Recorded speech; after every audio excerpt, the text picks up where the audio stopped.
Hello everyone, I'm Paresh Joshi. Welcome to my YouTube channel. And today we are going to talk about permit to work procedure, which is very important and can cause a major fatalities, not fatality.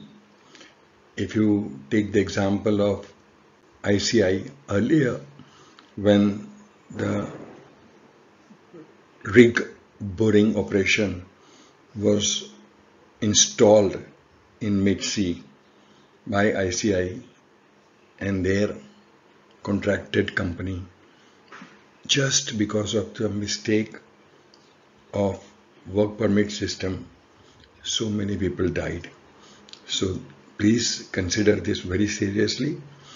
I'll not be talking word by word, sentence by sentence, but I will talk like what is important as per my experience of 48 years and what all I have seen. So let's move forward. Okay, so why do we need permit to work? So the reason is, of course, it is the basic requirement of work safety and workplace safety and human safety. So safety first is the reason. Then second is, one of the biggest tool for risk management is work permit system. So if you have a work permit system implemented perfectly like OSHA, you will never have any major incident. Okay. The third one is accountability. Who is responsible? And that's where work permit system places responsibilities on various individuals, and not least compliance requirements. So it's a requirement in the Factories Act and Factories Rules. So it is very important that we follow this.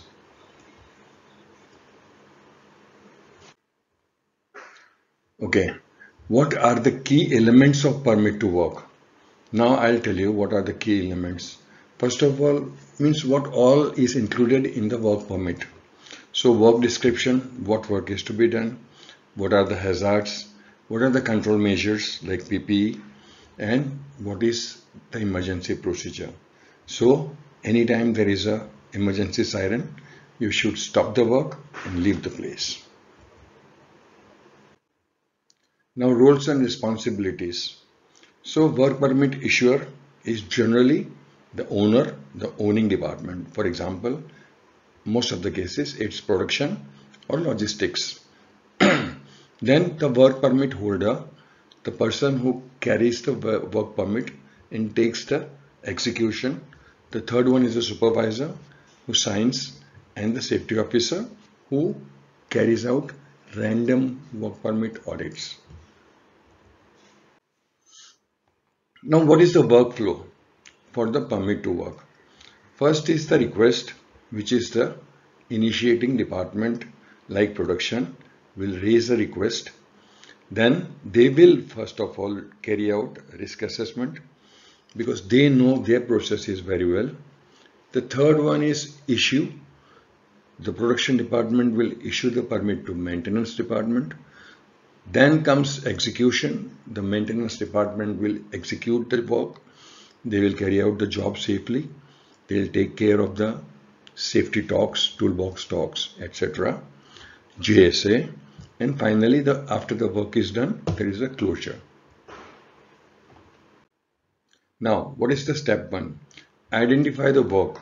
So what work is to be carried out is to be identified by the owner department, which is production. So if they want to replace a pump, they will identify the work, that pump replacement at so and so place in so and so floor. So that is the first thing. So define the scope, identify the location, where it is there on the ground floor, at east side or west side. Sometimes there are two pumps. So it is very important to identify very clearly which is the one you want to get repaired. Then comes specifying resources, what all is required. Do you require human resources like fitter, electrician, rigger, helper, etc. And then duration. Generally, people try to finish the work within 5 o'clock because that is the time where majority of the responsible people, HODs, are available. So these are the steps in the identification of work. Then comes risk assessment. So generally, for work to be done under work permit system, we have risk assessment to be done, which is by JSA, Job Safety Analysis, which is being done by almost 75% of the factories. So risk assessment is carried out.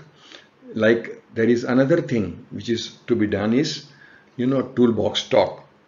So like established by DuPont in the past, maybe 50 years, 60 years, the toolbox stock is very important by the supervisor to the workers. Then comes evaluation of risk, what can happen, and control measures, what protection measures are being taken. Then comes permit issuance. So permit is issued, signed by somebody. For example, if there is a need to cut off power, then low-to-tow is applied by production department. For example, lockout, tagout, tryout. Earlier it was only low-tow, now it is low-to-tow. And tryout is most important because it has caused several fatalities because of sudden start of energy. So remember that. So the permit is issued and given to the executing department, which is maintenance. Then comes the job execution, which is purely a maintenance work. And here it is also supervised by maintenance supervisor and also by the production supervisor because there are a lot of hazards which are not known to everybody. So job execution is to be done very precisely.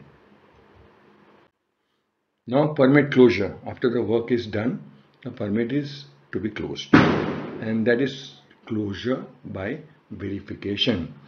Production people will check whether the desired outcome has reached, and then both the parties sign and the permit is closed and stored.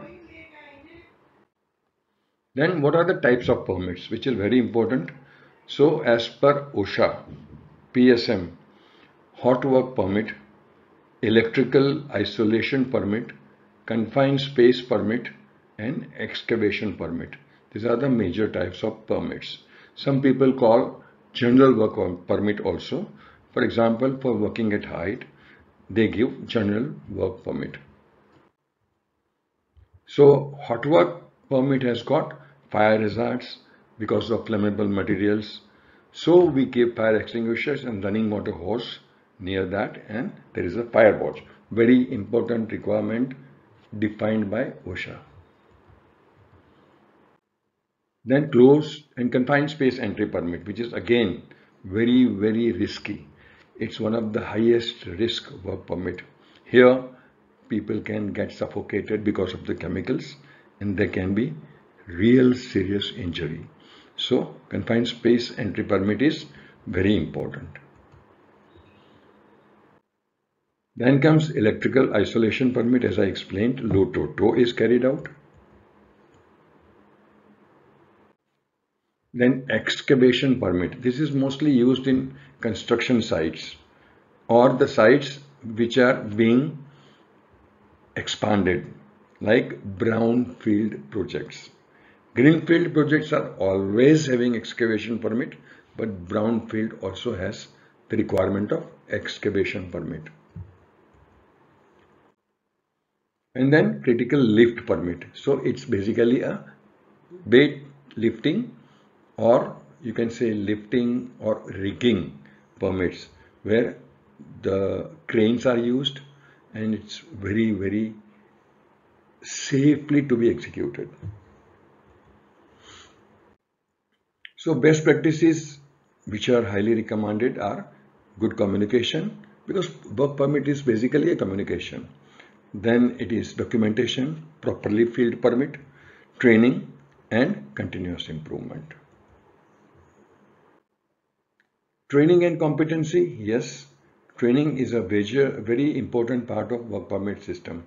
So training of the employees, production as well as maintenance, how to be safe during maintenance, and competency evaluation. If somebody needs more capabilities, then they have to be trained further.